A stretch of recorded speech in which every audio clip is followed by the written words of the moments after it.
So TCU covers because of that three that was sort of just a throwaway three, but it counts for a lot of people. And if you were one of those people, congratulations. And if you were one of those people that took Gonzaga on the money line, congratulations to you as well, minus 205. 84-81 for the Zags. They do not cover, but they cover the streak of getting back to the Sweet 16. If you had them to go to the Sweet 16, that was pretty good odds, too. I think it was like minus 130. Felt like a lock. It wasn't for a while. They were down by 10 in this game. They rally in the second half. They outscored TCU 51-34. They outscored them by 8. But they needed every bucket down the stretch to win it. And they are into the Sweet 16 for the 8th year in a row. Drew Timme leading the way with 28 points. All right, back here at 24/7 Sports, Director of Scouting Adam Finkelstein, and this is it. Gonzaga, the final team into the Sweet 16. How did they come back and win this game against a very feisty TCU squad?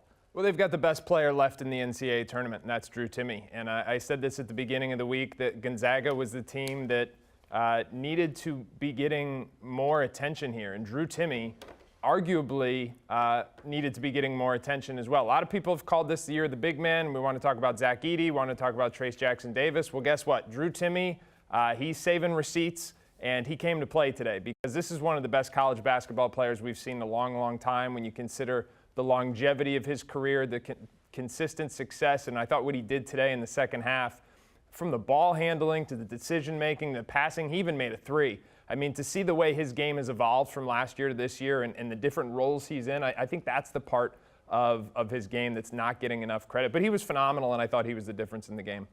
When you look at this Gonzaga team, this isn't even the best Gonzaga team that they've had in recent years.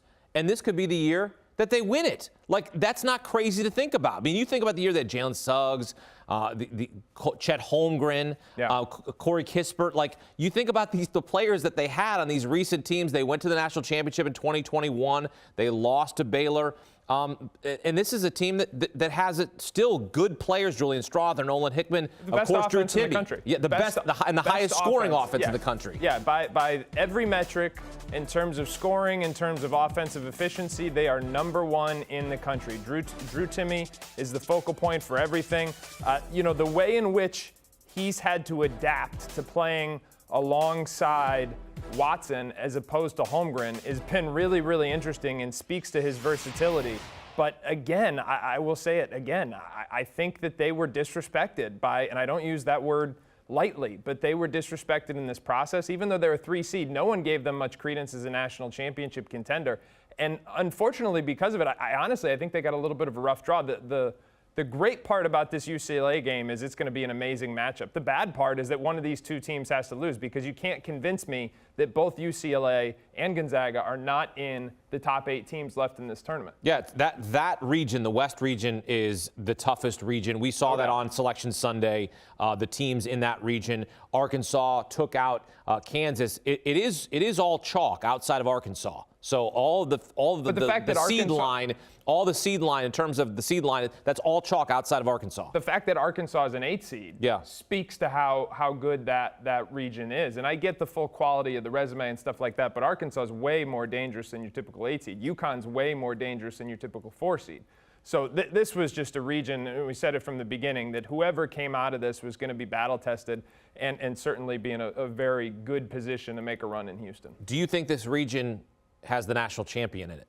I picked Houston. I'm going to stick with Houston. Okay. But I do think that this was far and away the toughest region in the bracket. And I'll say this, it could work one of two ways. You could be battle-tested, whoever comes out of this, or you could be scathed. You don't know how much, our injury is going to play a part, how much is going to impact that as you head to Final Four weekend.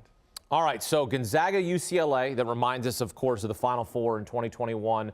Gonzaga hit a buzzer beater in overtime to win it. They met again in the next regular season, and Gonzaga won by 20 in that game. So Gonzaga's won the last two as you take a look at the Midwest and the West region here. We had a pretty awesome first couple weekends here, huh? First 4 days of the tournament were pretty stinking awesome. I mean, I can't say what Drew Timme said. I'd like to, but they were pretty stinking awesome. What did he say? Pretty bleeping. Yeah, he said, that's what he said. What are your big takeaways from the first weekend here? I wish we could reseed. That's my big takeaway. Okay. Because you look at that side of the bracket and it's loaded. And, talk about the West. Whoever wins the West, they got to play Houston. So that side of the bracket is it's a gauntlet. And so whoever comes out of that is got a much harder road, in my opinion, than the opposite side of the bracket. All right, so 8 straight Sweet 16s for Gonzaga, looking to get back to the Final Four, looking to win a national championship. They were runners-up in 2017 and 2021.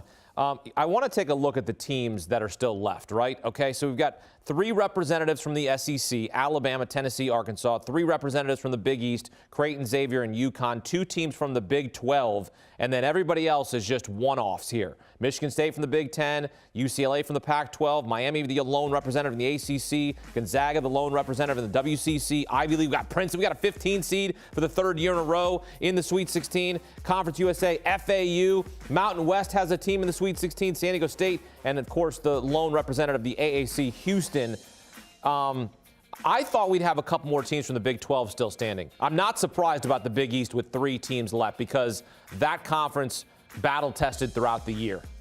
Yeah, they almost had 4. Marquette almost got in there. But I would agree with you. I think the fact that the ACC only had 1 is consistent with what we've seen all year long because people said this was a down year for the ACC. Miami got in. Of course, Duke losing to Tennessee was the other team that I thought had a pretty decent draw, quite honestly, but they went down the round of 32. So it's going to be interesting. But again, this is what makes March Madness the spectacle that it is, because in a one-game scenario, absolutely anything can happen. Listen, with all due respect to Princeton, they're phenomenal, but they're probably not one of the 16 best college basketball teams in the country. I don't even think Mitch Henderson would claim that. But in this scenario, in March Madness, Cinderella can dance for a while. We see it every year. Last year was St. Peter's. This year it's Princeton, and next year it'll be some other team from New Jersey. Maybe it'll be, who would it be? I'm trying to think who. FDU. Maybe again. Unfortunately, their run ends at the hands of FAU out of Conference USA.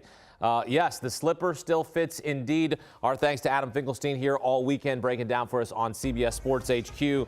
And to watch all the games, be sure to download the March Madness Live app to stream every game from your phone, tablet, computer, or your favorite streaming device as we take you to the Sweet 16 next Thursday and Friday.